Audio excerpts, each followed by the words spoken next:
thì ăn mua gì thôi có lắm rồi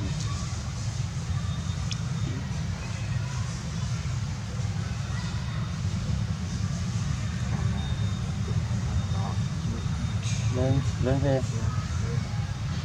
lên lên thì bong anh mãi vô tụ son sai gì mà tụ im thế anh ở trung anh nêu mà tu cha để ăn tầm mua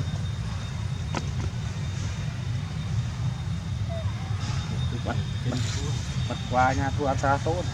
tự biết chứ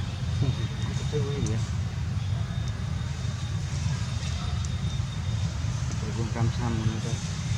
lịch nhiên nói nên không mọi mía anh lấy cái tay dưới chụp phúc lô